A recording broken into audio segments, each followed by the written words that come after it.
Hey guys, Sam here from Brisbane Sound Group. Shure have just announced the brand new SLX-D wireless microphone system, and to tell us all about it is Shure wireless expert Jeff MacKenzie from Jands. Jeff, thanks for joining us.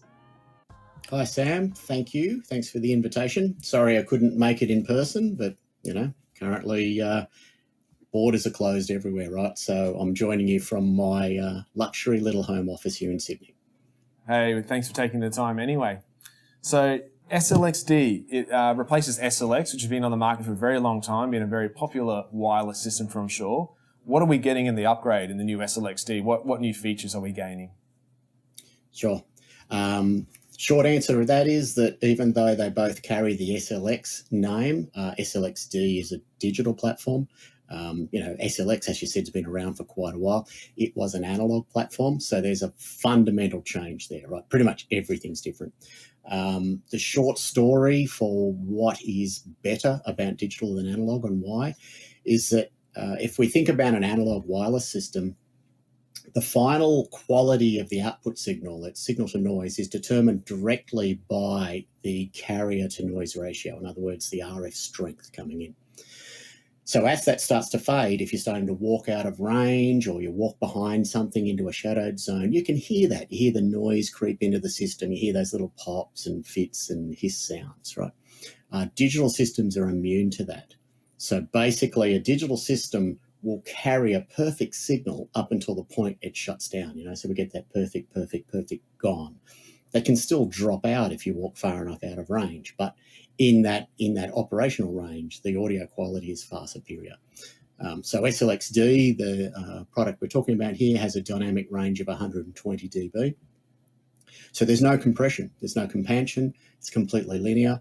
If you did an A/B test between, say, a cabled 58 and an SLX-D with an SM58 head on it, you would struggle to tell the difference, right? So it's pristine audio. The other big difference is because digital systems, we can run them much closer to each other in frequency. We can run many more on air at the same time. So SLX analog, we were recommending about 8 maximum in one location. With SLX-D, that is 32. So in most places now, we're trying to do more with less spectrum, so digital systems are a great answer for that.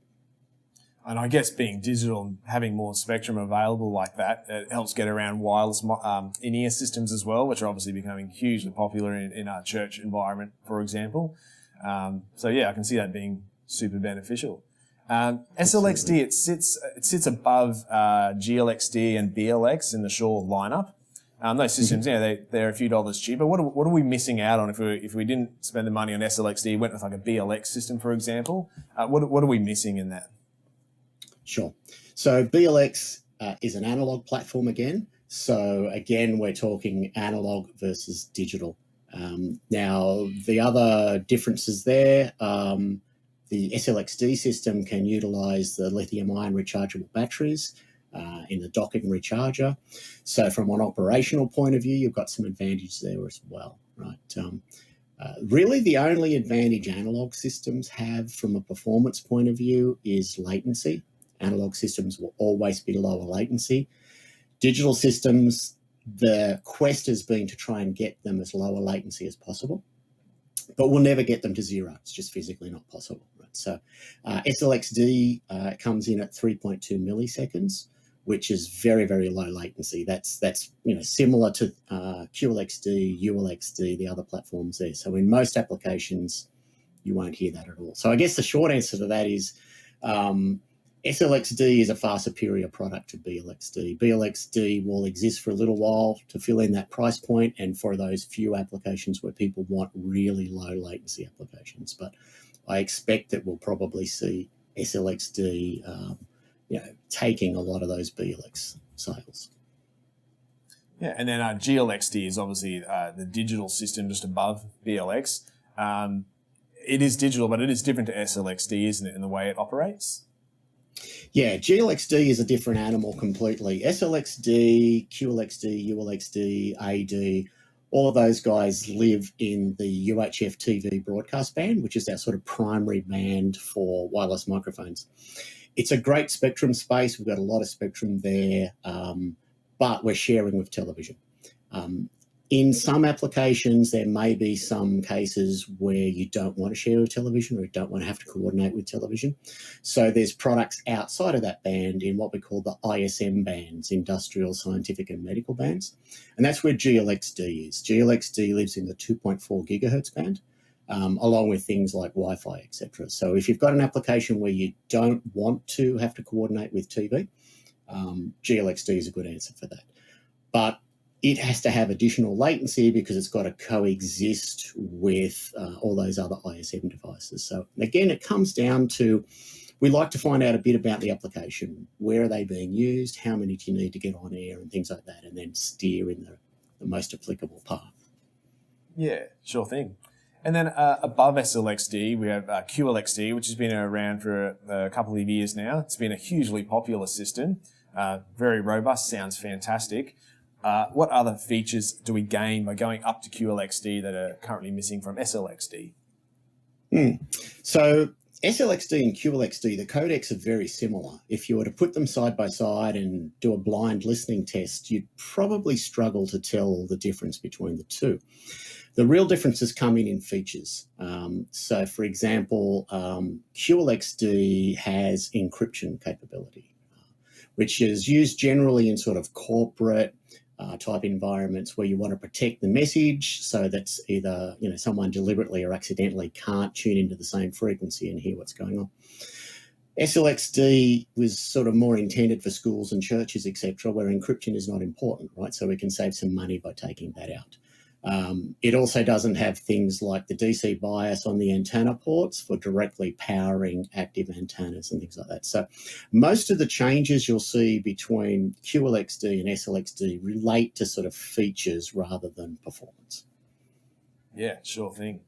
I've got the SLX-D system here, and I think the first thing that we notice out the gate, and this is something we get asked for all the time, a dual wireless receiver in a sub $5,000 system. That's very exciting.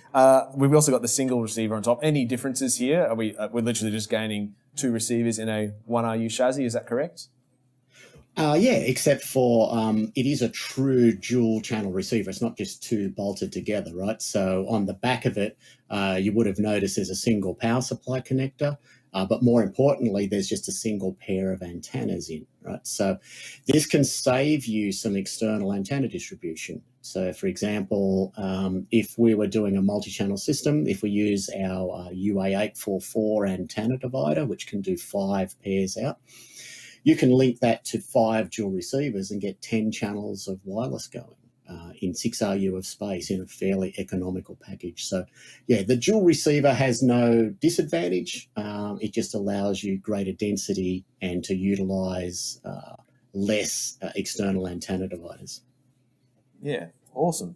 Also notice on the back here, we've got Ethernet connections. What's going on there? I know these don't have Dante, which is found in the higher end systems, but what's going on with these Ethernet ports?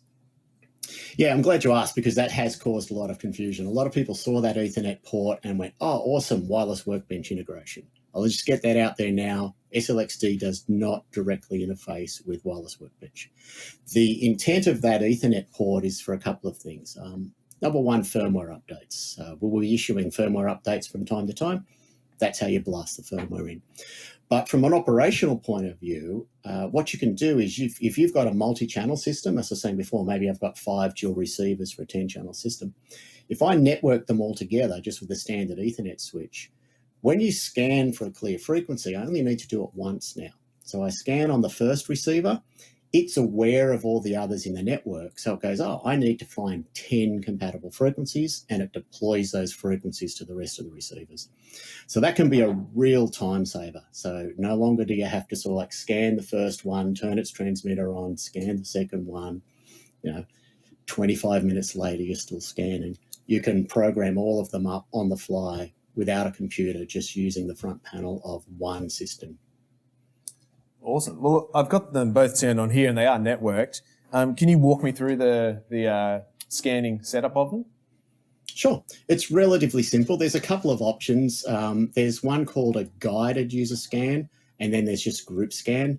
Really, the guided user scan is intended for someone who's never done this before. It just holds your hand a little bit more, sort of like reading the manual for you. So probably for the sake of time, if we just do the group scan, it's probably the easiest one. So I'll just jog the wheel down to group scan, hit enter on that. Mm-hmm. It's popped up on the screen, it says start scan, so I'll hit enter there. Mm-hmm. Group scanning now. Cool, so it's come up here. I think we're in a pretty clear space here. There's not too much going on. Group 1, receiver 3, and an assign option. So I guess I'll hit OK on that. Yep.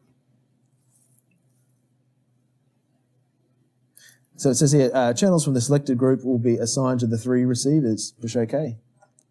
Yeah, so as you see there, it was aware of the other 2 channels in the network, and it's deployed all 3 frequencies for you. Now, That's pushed it into the receivers.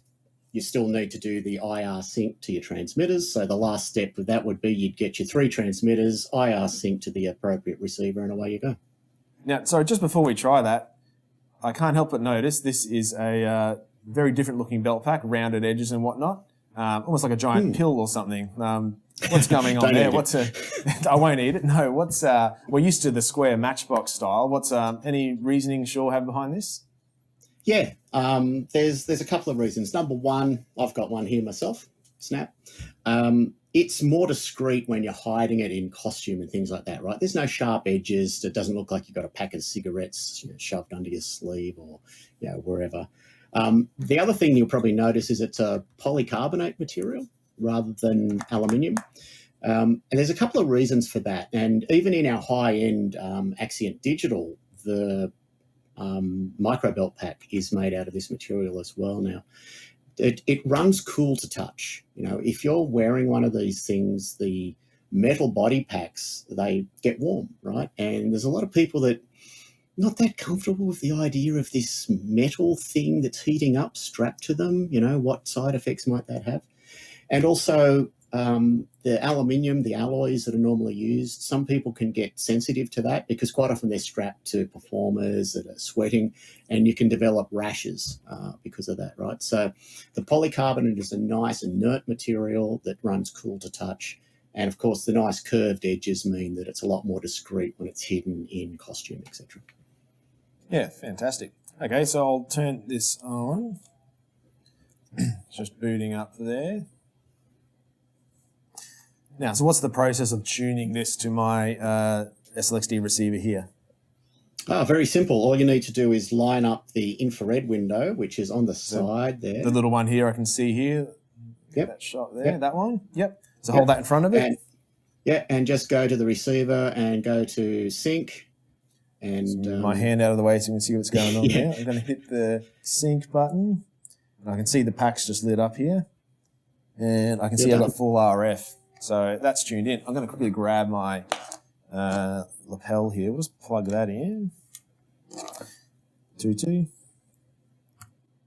So I can see some audio metering on the front there. So we've successfully tuned the system and got it talking, tuned the receiver and got it talking to the transmitter. So yeah, pretty straightforward.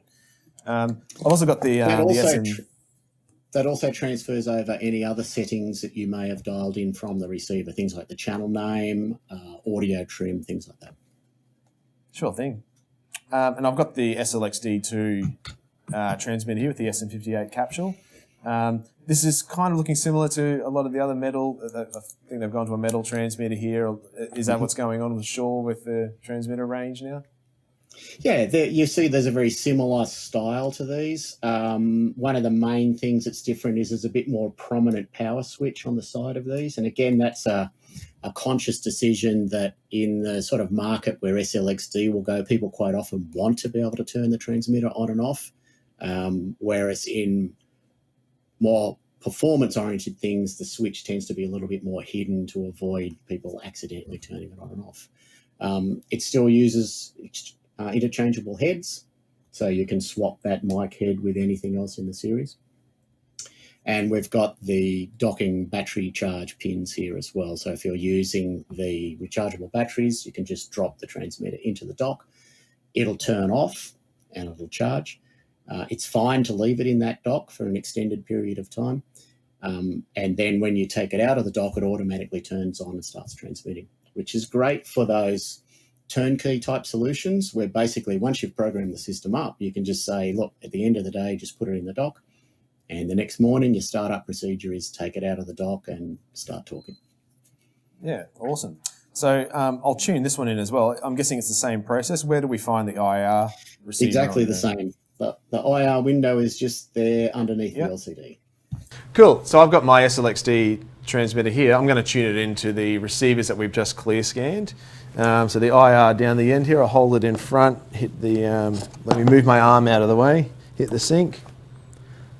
Success, and that's lit up there. So I've got full RF and I can see audio metering there as well. So it's a pretty straightforward system, which is what we've come to expect and been our experience in all the other Shure wireless products on the market. So yeah, pretty straightforward. Is there anything else we need to know about SLX-D? We talked a little bit about the batteries. It's worth mentioning that they also take AA's. So the rechargeable is an option. So if you prefer, you can run these off standard alkaline AA batteries. The advantage is if you do upgrade to the rechargeable is you get extended runtime. Obviously, you get much greater life out of the battery because you're not throwing it in the bin.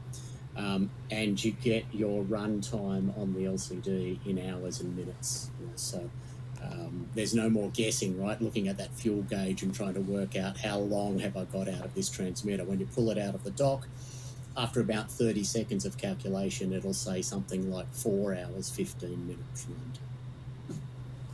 Yeah, fantastic. And when is SLXD available? Pretty close to now. The units that you and I have are beta units. Their stock is moving on the water at the moment.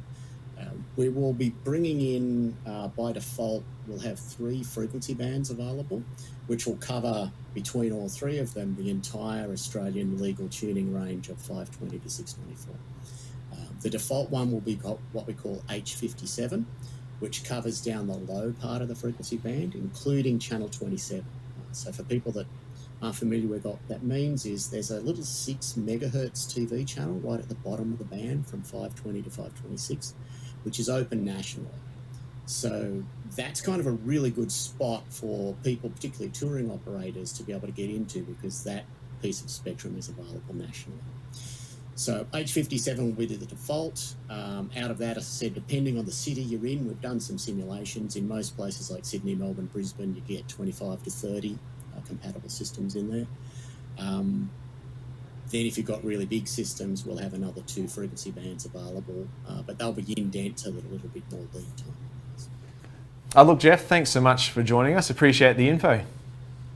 No problem at all. Thank you very much for the opportunity. Stay safe. So SLX-D is available very soon. Hit the link below for more info and all the pricing from our website. See you soon.